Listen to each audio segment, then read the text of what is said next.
Yeah, good. Hello, hey everyone. Welcome back to the third and final part of Rust. Today we're talking about error handling, hence the don't panic. So I hope you've all got your towels. This is what we're going to be covering today. Going to go a little bit into traits and generics, and then go into a lot of detail on error handling, panics, results, kind of the best practices around when to use those two, and also a little bit into one of my favorite crates, anyhow, which is kind of help you with the error handling. Then we're going to go into a lot more detail on lifetimes. I touched on lifetimes when we came across references, but we'll go into detail on how to use those and annotate them manually. Then also closures and iterators and how to write more functional Rust. So let's get going. So generics. We've come across generics already with the option type, and hopefully you're all already familiar with generics, but let's go into a little bit more detail. So generics allow for what we call parametric polymorphism. So we create types of functions that are generic over other types. Two generics up there. There's a generic function, the identity function. The identity function just returns its argument without doing anything. And then we also have two generic types, our generic point type and our generic option type, which you're already familiar with.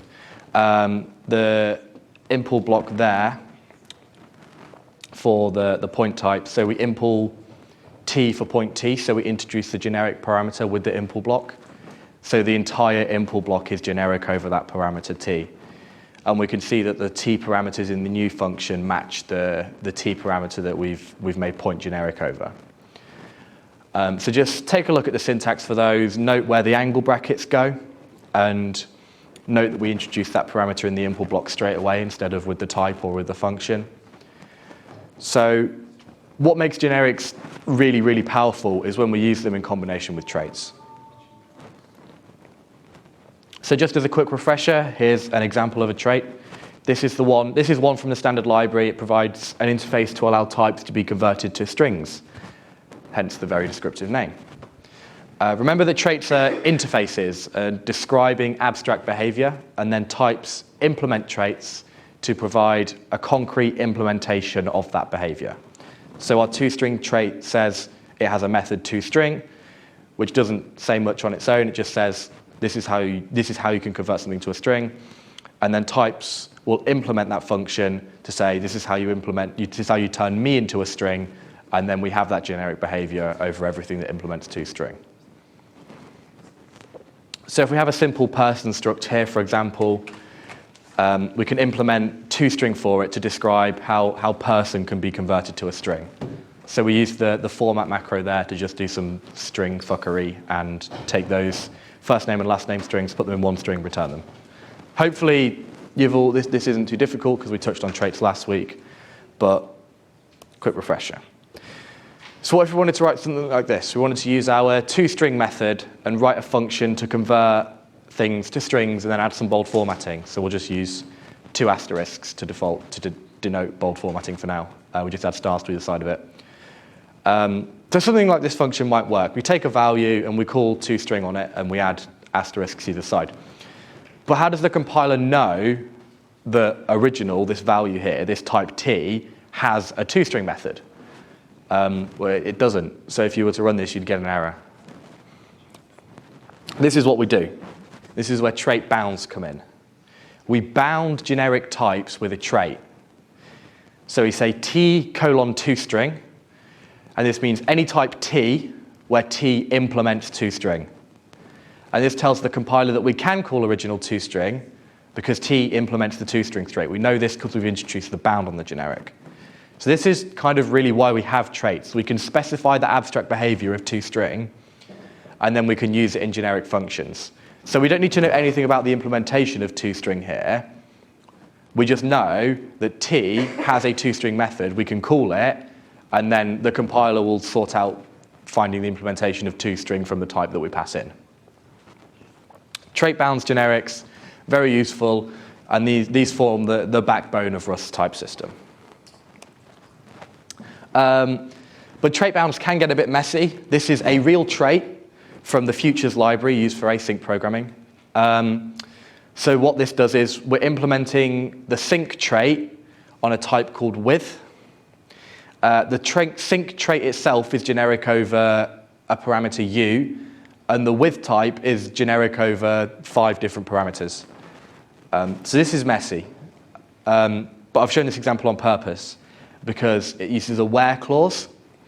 So this is a different way to specify trait bounds. So instead of listing them all in line with the names, we list them after and we use a where clause. So we say SI is sync item, F implements all these traits. I'm not going to try and explain these now because we'd be here forever.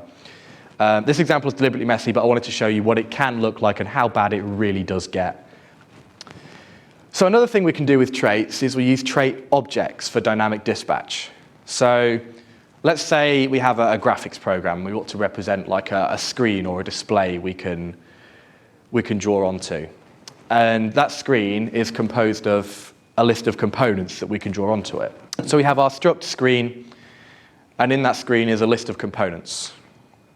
Those components all implement draw. So there's our draw trait. It just has a draw method. It's anything that can be drawn. So what's going on here? The type of these components is vec, it's just a list, and then box, din, draw. The din keyword specifies that we're using a dynamic trait object. The type din trait basically means anything that implements that trait. So when we say din draw, we say anything that implements draw. It's a dynamic type. It's determined at runtime, hence the din. So that type can kind of be put in places to say, I don't know exactly what type this is going to be, but I can tell you that it's something that implements this trait or these traits. Because that type's determined at runtime, we don't know the size of it. We don't know how much space it's going to take up on the stack. So we have to use a box to put it on the heap. A box is a kind of smart pointer that puts its contents on the heap. So remember how we had a string where we had the pointer on the stack and then all the big data on the heap? Box is kind of the same, where it says, I just have a pointer on the stack, and then everything else is on the heap, and this is where it is. So because we don't know the size of the trait object lives on the heap, and the box lives on the stack. Yeah, so I mentioned dynamic dispatch. Dynamic dispatch is the method Rust uses to determine the exact type of the din trait at runtime. It's the same method used by virtual and abstract functions in OOP languages, so it uses vtables and stuff internally. It's all dead complicated, but don't worry too much about this now. It's just I wanted to show you that you can use traits like this, which makes them quite powerful. It's really useful because without this, how would we be able to keep a list of drawable things? We'd have to kind of specify them all individually, but it lets us put anything that implements draw in this box. And because they all share a common interface, we can interact with them through that interface when using the screen type. So that's kind of all for traits and generics, run through of some of the fancier things you can do with traits. So we're going to move on to error handling now. There's 2 main ways we deal with errors in Rust. We don't have exceptions, and that's a good thing because exceptions for control flow gets messy, and also you don't know which functions can throw which exceptions, and it can kind of be a mess. We have panics instead. So a panic is anything which crashes the program when we hit something we can't recover from. So we index out of bounds, oh no, what's happened, let's panic. We also have results. So we wrap the return type of a function in a result, where T is the type we wanted to return, and E is some error type. So instead of throwing an exception or just panicking, we return the error as a type, and we expect the caller to handle that error. So panics. We can panic using the panic macro. This will crash the program with the message you put in the brackets of the macro. You don't have to put a message. Always put a message, or you'll just say thread panics, and you'll have no idea where it came from. So panicking is not very useful for tracking down errors, mainly because our error message is useless. Usually you'd put a more detailed error message, and then it would tell you what's gone wrong. But we can enable a backtrace with the Rust backtrace equals 1 environment variable. So you can tell your terminal to give you a simple backtrace, or as the backtrace shows, you can get a full backtrace. So this shows us more detail about where our panic came from, and you can see our function test : main, which is the function where the panic occurred, along with some other internal Rust details. So yeah, we can panic with the panic macro, and we can get a backtrace out of it if we really want to show us what went wrong.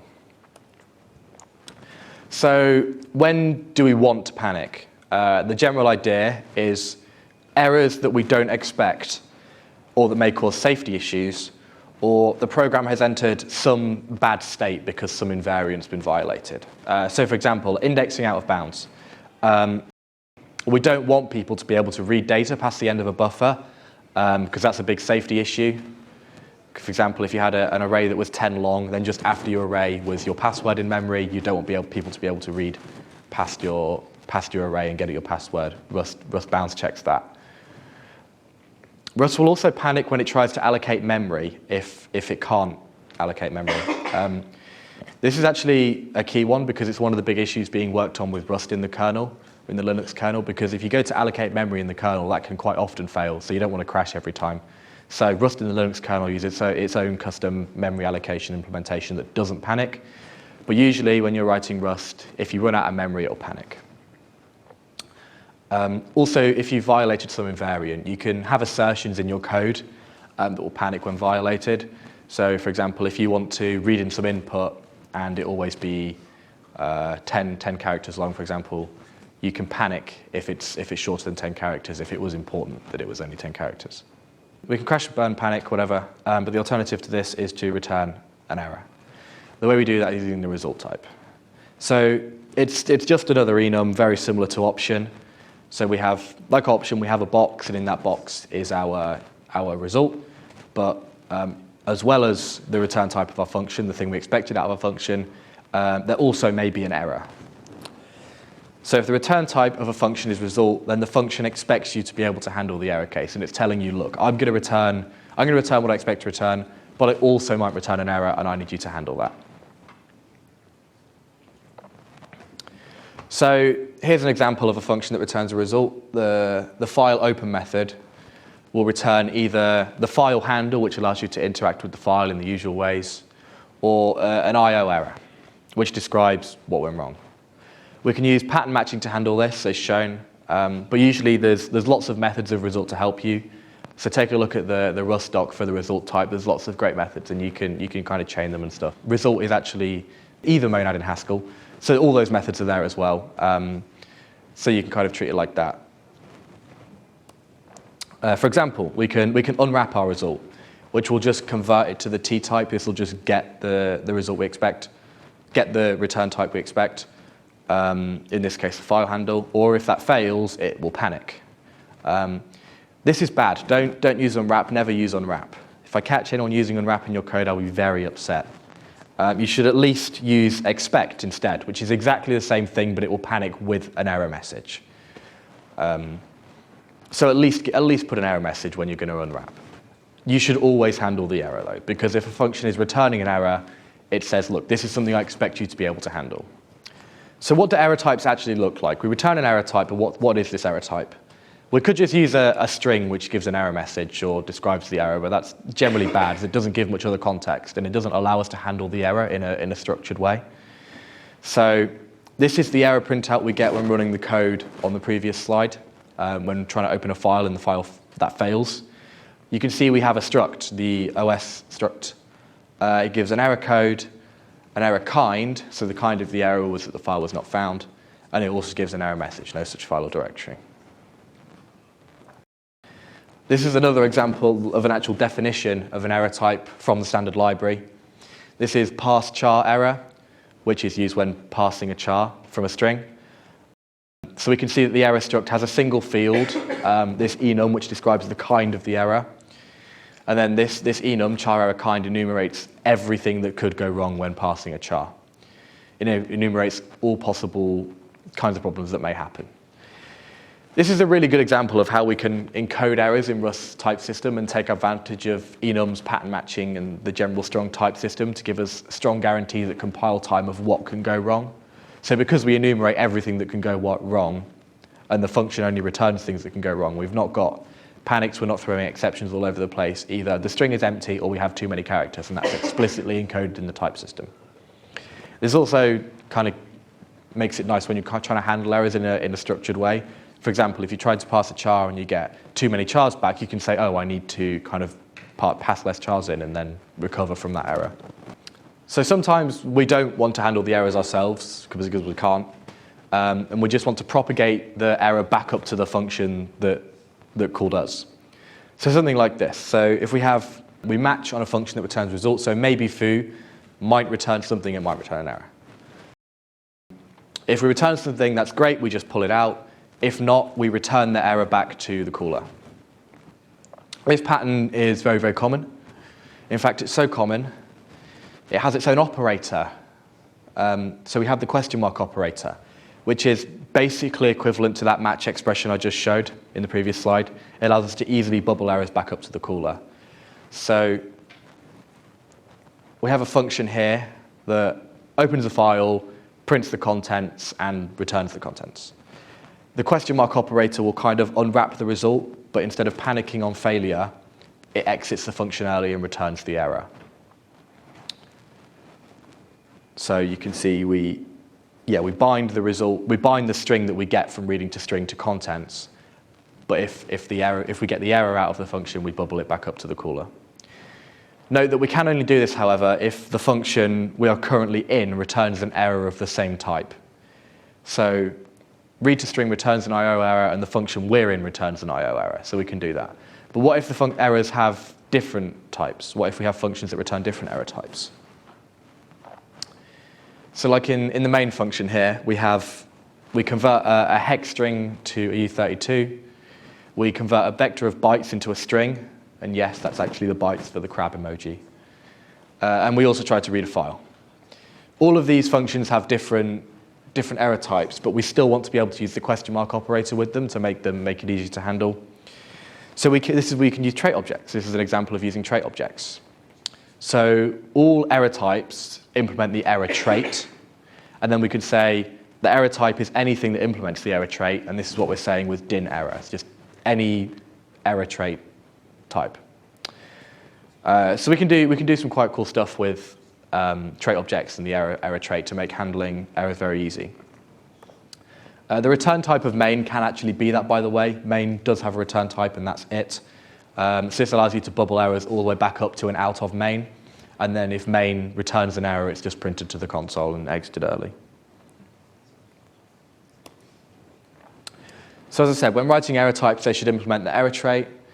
The error trait has a few methods, but the main one is source, which returns another error showing what the lower level source of that error was. So if you have an error which causes an error which causes an error, this is where the source method comes in. You kind of build a chain of errors like this. It's also optional, so you don't have to return an error. You could be the first error, and then you don't have a source error. The error type also has two super traits, which are traits that you have to implement before you can implement the error trait. It's like subclasses, superclasses in Java or C++. So debug and display. So your error type has to have a debug implementation. That's easy. You can just derive it. Also has to have a display implementation. Part of the API for the error trait is that the display implementation returns an error message, a high-level description of the error. So using boxed in error everywhere is annoying, if not for the fact that it's annoying to type out. So this is where we bring other libraries in. Anyhow is an error handling crate that provides a dynamic error type that is basically just what's shown there. It's result t boxed in error. It's a little more complicated than that, but that's the idea. So anyhow result is only generic over one type, t, the success type, and the error is always a dynamic error. So if we use anyhow result everywhere, we can just easily use question marks everywhere, which is great. This makes handling errors really, really easy. We can pass errors of any type around. We can return them. We can use question marks. It's great. Anyhow also provides a bunch of other helpful utilities for handling and working with errors, including attaching context to an error, so you know where it came from. This is an example here. If we have our maybe func again, if that returns an error, we add some context that we failed to run this function. For example, if we tried to read this file, couldn't read the file, add some context to say that, instead of just getting a file not found error. We can also create ad hoc errors from strings using the anyhow macro. So we just say anyhow an error string, and this creates an error on the fly with this string as the error message. Excuse me. There's also ways with anyhow to display a back trace of errors. You can you can iterate over the chain of error sources. It's all really, really useful error handling stuff when you're getting into programs that can go wrong in lots of places. I'd recommend having a look at the Rust doc for anyhow because it's kind of the de facto standard for error handling in Rust. So that's enough about errors. So let's move on to lifetimes. So as I said, we touched on these when I talked about borrow checking. And one of Rust's big selling points is that it ensures at compile time that all references and borrows are always valid. Most of the time the compiler will do this for us, but sometimes we have to step in. So lifetimes in Rust have explicit names. So we name the lifetime of the variable r as -a, and we name the lifetime of x as -b. So we give the lifetimes names, and this is how the compiler kind of names them internally. Can anyone spot the error here?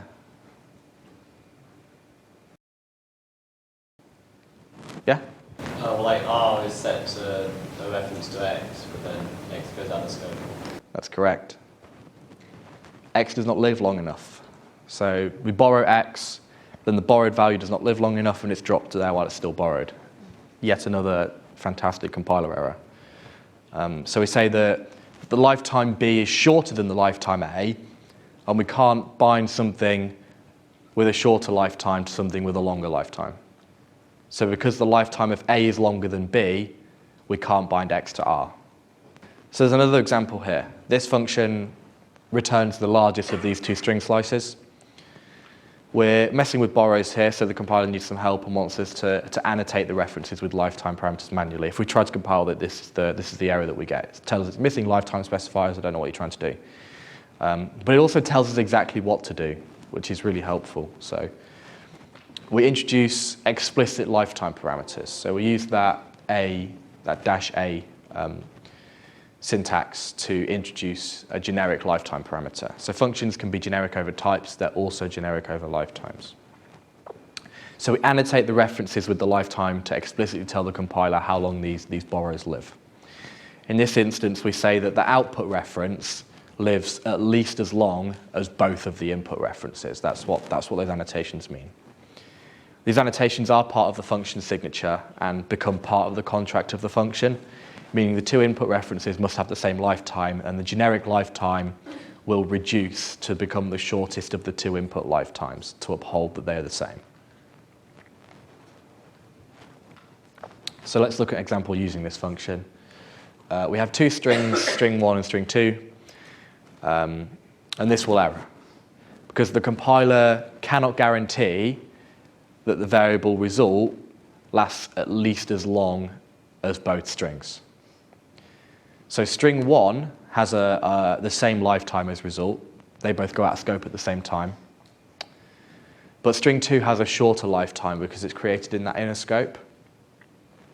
So when we try to call longest on string 1 and string 2, the compiler says, no, these don't have the same lifetime. You're not upholding the contract of this function.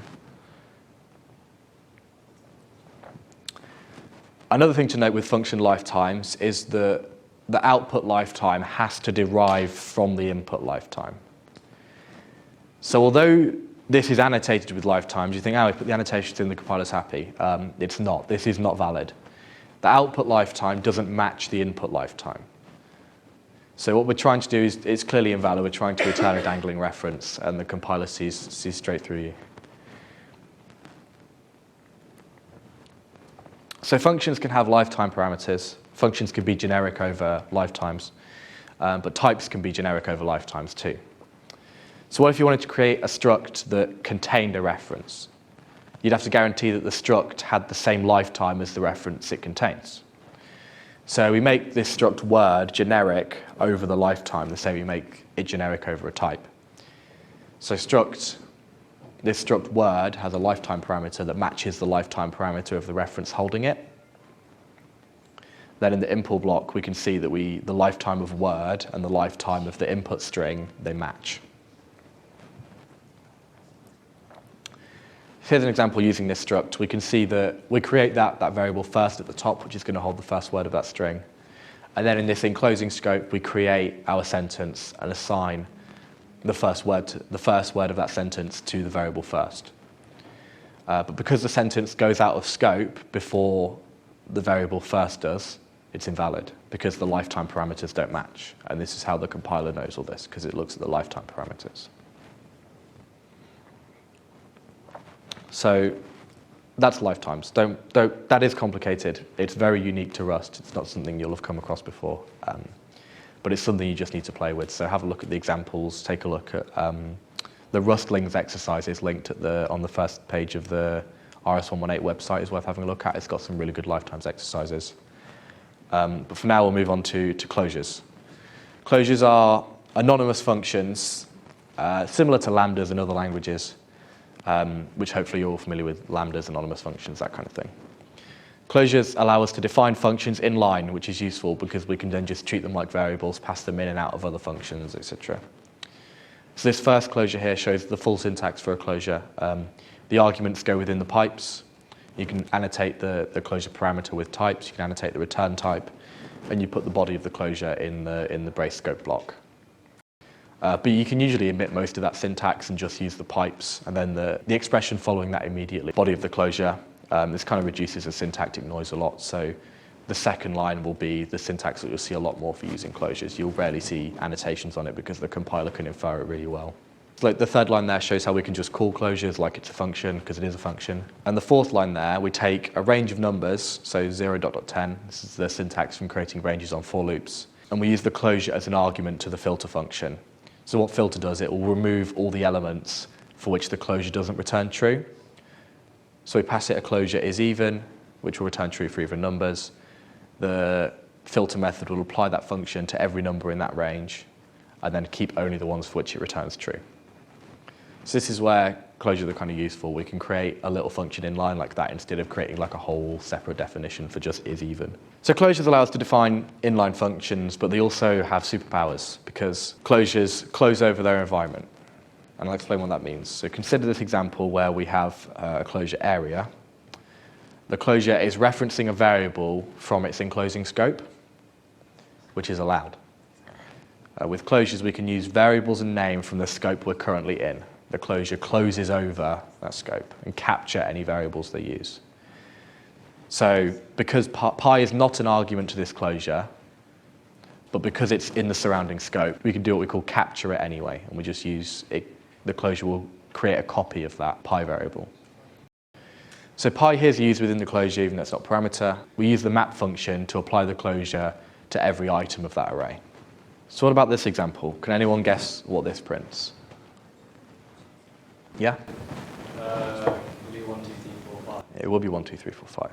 So the closure has captured the IDX variable from surrounding scope, but it's captured it mutably, so we can modify it. So it will print 1, 2, 3, 4, 5. We use an underscore between the pipes because we still want the closure to take an argument so that it matches the function signature for map, but we don't want to use it, so we just bind it to nothing with underscore.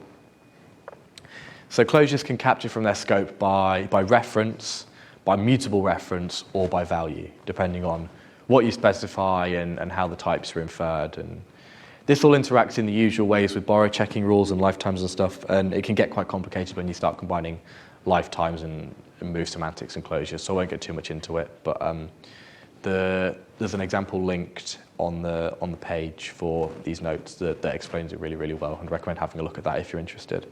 So closures are usually used in combination with iterators to create a very functional style of writing Rust. Iterators are used to process sequences of items. Where you can usually use for loops, iterators allow common loop patterns such as maps, filters, folds to be expressed more concisely, more explicitly. You can create an iterator from vectors, arrays, slices, and anything else that implements the into iterator trait. So there is a trait that says this type will be converted into an iterator and this is how you do it. And it gives you an into iter method, which is what we call here on this vector. This is usually done implicitly when you create a for loop. So those two for loops are equivalent. I've done the into iter call explicitly.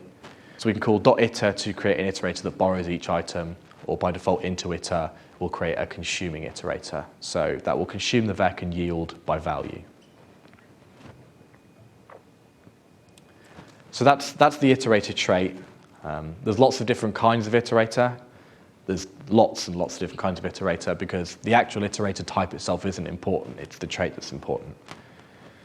They all implement the trait. The key thing with this is the next method, which just returns the next item of the iterator. When the iterator is complete, you've hit the end of the sequence, it starts to return none instead of the value wrapped in a sum. You see we have type item there, that's what's called an associated type. So it's like a generic parameter, but not. So the type item in the iterator trait is the type that is yielded by the iterator. So there's lots and lots of methods for the iterator trait. They generally fall into one of two categories. You've got consumers and adapters. So consumers process the iterator and return some aggregated value. So for example, if you go over a vec and sum them all, that's a consumer. Adapter will turn an iterator into another iterator, like a map or a filter. So an important thing to note, though, is that iterators are lazy. No computation is done until they're processed. So you can apply as many adapters to an iterator as you like, and nothing will happen until you actually start iterating over it. Another thing to note is that iterators are at least as performant as the equivalent for loop. They're often more performant as well because expressing things as iterators allows the compiler to make more guarantees about how you're using the data, which allows it to make more optimizations. For example, if you just do a for loop over something applying to a function, the compiler can't reason about it very well. Whereas if you use a map, it can automatically vectorize it and take advantage of SIMD instructions on your processor and stuff. So use iterators where you can over for loops. So the examples shown here are consumers. We've got a sum, we've got a min, a max, and we also use a fold there to compute the product. If you're not familiar with folds, I'm not going to go into detail now and explain them, but Google it, folds are very cool. Yeah? Why is it iter here when it was into iter before? Iter creates a borrowing iterator, so it will return a reference to the types of the vector, whereas into iter consumes the vector and returns the type by value. You can also do iter mut to get mutable references over it. Does that make sense? So there's some adapter examples here. So filter removes elements, don't return true from the function. So evens uses the filter to take only the even numbers and see how we combine it with a closure there in line. Squares is the square of all those numbers. We just map the square closure over that. We multiply each element by itself. Zip combines two iterators together, producing them simultaneously as a tuple, as a pair. So we can see this for loop here. We use for loops to process iterators as well. We have zip v1 and its squares. We combine those as a tuple. We unpack that tuple in the top of the for loop. And then we can yield both I and I squared at once in the for loop, printing v1 and its squares. So that's pretty much it. That's your lot. As always, go play with the snippets, make mistakes, let the compiler correct you, because that's how you're going to get the hang of it, especially the more complex bits like lifetimes and the more complicated trait bounds and stuff like that. Okay, so lab time. Carry on with chip 8 if you're still doing that. If you got to the bit with the UWCS logo, that's pretty much the bulk of it, so don't feel obliged to carry on and do every instruction, but you can if you'd like. The ray tracer is a lot more interesting in my opinion, so you might want to move on to that. But don't feel obliged to kind of rush through it, and don't feel like you're behind either.